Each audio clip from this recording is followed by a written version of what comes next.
Merci de nous suivre de partout où vous êtes, fidèles téléspectateurs. Nous vous saluons. Recevez vraiment nos salutations en ce jour qui marque donc les débuts du carême. Nous avons l'insigne honneur de recevoir pour vous un prêtre missionnaire paulinien. Il s'agit bien évidemment du père Philippe Moutou. Qui est-il? En tout cas, je ne me permets pas de pouvoir le présenter. Père Philippe, vous allez dire à tous les téléspectateurs qui nous suivent en ce net moment ce que vous faites dans la vie et comment vous comprendre en termes de présentation. Merci beaucoup, Jonathan. Je suis Père Philippe de la Société missionnaire de Saint-Paul. Je suis directeur des éditions Mediapol et ici à la Radio Maria, je suis animateur de l'émission Dossier canonique. Vous avez compris, fidèles téléspectateurs, qu'il s'agissait là de vous présenter le Père Philippe Moutou, qui nous a donné donc des détails autour de sa personne. Nous parlons du jour de pénitence, du jour de pénitence, jeûne et abstinence. Mon Père, comment comprendre cela en très peu de mots? Je voudrais dire qu'aujourd'hui, nous sommes en train de parler des jours de pénitence. Et quand nous parlons du jour de pénitence, il faut faire la différence entre pénitence, abstinence et jeûne. Et jeûne et abstinence sont les pratiques de la pénitence. Donc, nous devons éviter la confusion. On pense que pénitence veut dire autre chose, jeûne et abstinence. Non. Donc, la pénitence englobe l'exercice spirituel, les œuvres de piété, de charité, et de manière particulière, il y a aussi l'abstinence alimentaire et le jeûne. Voilà. Du point de vue canonique, qu'est-ce qui est recommandé pour mieux vivre? D'abord le jeûne, l'abstinence et puis la pénitence. Le code de droit canonique, dans 5 canons, parle des jours de pénitence et ça fait partie de la loi divine. Si nous avons suivi la messe aujourd'hui, bien si nous avons participé à la messe, la liturgie de la parole nous a parlé même de la pénitence selon le prophète Joël. Et en même temps, Jésus nous a donné comment nous devons vivre ces temps de carême ou le temps de pénitence. Et là, il a parlé de la prière d'abord, qui doit se faire en secret, ensuite l'aumône, et il y a aussi la conversion. Nous avons donc déjà même les partages qui constituent comme œuvre de la pénitence. Mais en ce qui concerne le jeûne et l'abstinence alimentaire, l'Église nous donne au moins 2 jours. Nous avons d'abord mercredi des cendres comme aujourd'hui et vendredi saint, ce sont les jours de jeûne et d'abstinence obligatoire. Mais on nous demande aussi, on peut faire pénitence tous les vendredis de l'année. Mais pour les 2 jours, mercredi des cendres et vendredi saint, ce sont des jours vraiment d'obligation. Et on peut faire aussi jeûne comme abstinence pendant le reste des jours de carême. Voilà. Et à la fin, ce que je pourrais dire, oui.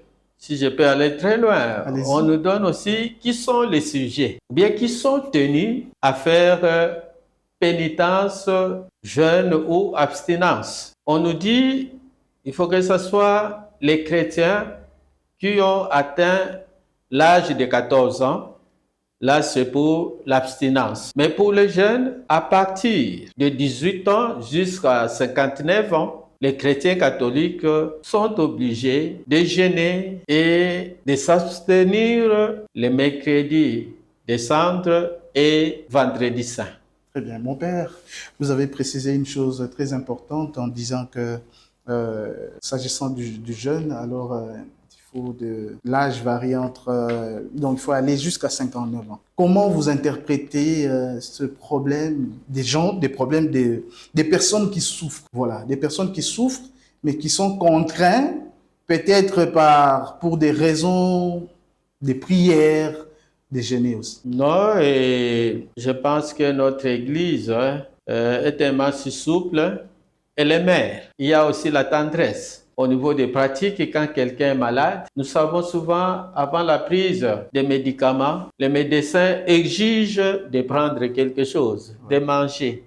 Et là, l'Église tolère. C'est la même chose aussi pour les vieillards. Ça peut arriver aussi pour les prisonniers. Et là, on le dit aussi que non, à ces gens-là, donc il y a la souplesse. Ils peuvent manger avant la prise des médicaments et pour ceux qui sont déjà fatigués comme des vieillards, ils sont obligés à prendre quelque chose pour tenir l'équilibre. Mon père, vous parlez de jeûne, mais quel type de jeûne dont la Bible fait mention en disant qu'il y a des esprits qui ne sortent que par les jeûnes, les prières? On fait allusion à quoi?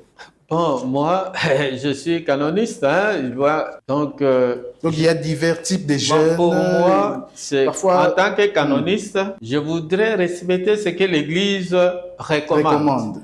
À ce qui concerne le type de jeûne, peut-être, je ne sais pas quel jeûne, là, le Père Roger est là, il peut te donner les différents jeûnes que les gens peuvent pratiquer. Peut-être il pourrait te dire, jeûne, il faut maîtriser la parole, et peut-être jeûne de ne pas utiliser les téléphones toute la journée, mais après tu vas faire quoi? Tu vas reprendre. Qu'est-ce qui a changé dans ta vie?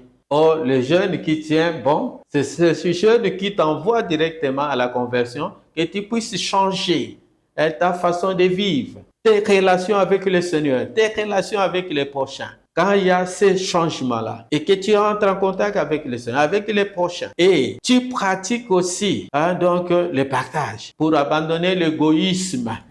Et parfois pour abandonner l'individualisme, tu mets le téléphone à côté. Tu dis que dans la famille aujourd'hui, c'est mieux qu'il soit donc un jour sans téléphone, mais cela doit changer. Aujourd'hui, vous pouvez le faire et quelques jours après, vous allez reprendre la pratique. Il faut que ce soit, quand on est en train de jeûner, c'est pour vraiment abandonner même l'orgueil qui est en nous, l'individualisme, l'égoïsme. Et le Père Roger pourrait te donner une liste donc, de jeûnes à pratiquer pendant ces temps de carême. Une petite question avant de chuter. Mon Père, comment vivre l'abstinence dans le mariage? Et là aussi, il faut qu'il y ait un commun accord entre l'homme et la femme. Et je pense que Père Roger pourrait nous donner les versets. C'est Saint Paul qui parlait de l'abstinence dans le couple. Il dit que les deux peuvent se séparer momentanément pour raison de prière. Après, il faut que les deux soient ensemble, qu'il n'y ait pas un refus.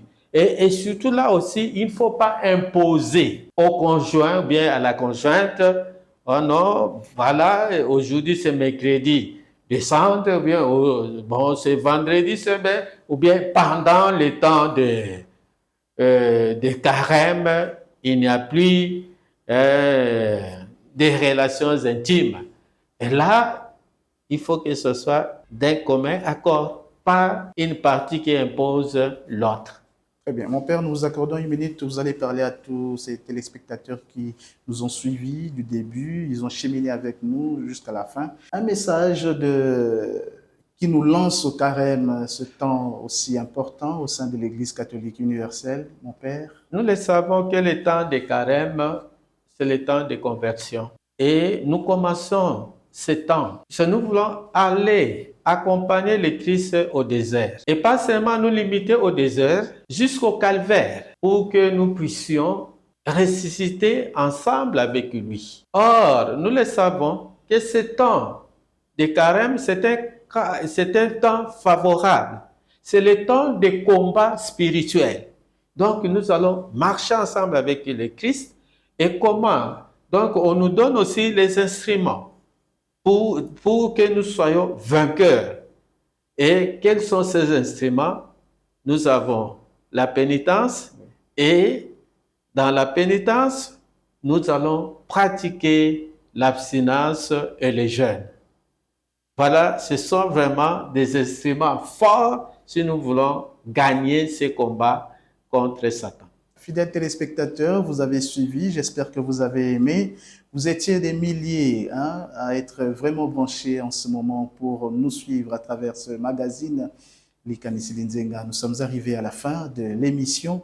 Restez avec nous pour ne rien rater des prochains programmes qui vous seront proposés à travers, bien évidemment, nos réalisateurs, André Kapassi, et puis de l'autre côté, nous avons Blanchard Ngoma, ensemble avec cette équipe, sans oublier la sœur Karine au niveau de la coordination. Nous vous disons merci et restez-nous toujours fidèles. Mon père, nous vous disons également merci pour avoir répondu aux différentes questions posées dans le cadre de cette émission. Merci à toi et à la sœur Karine, sans oublier les deux techniciens, grâce à eux que nous avons réalisé cette émission. Merci.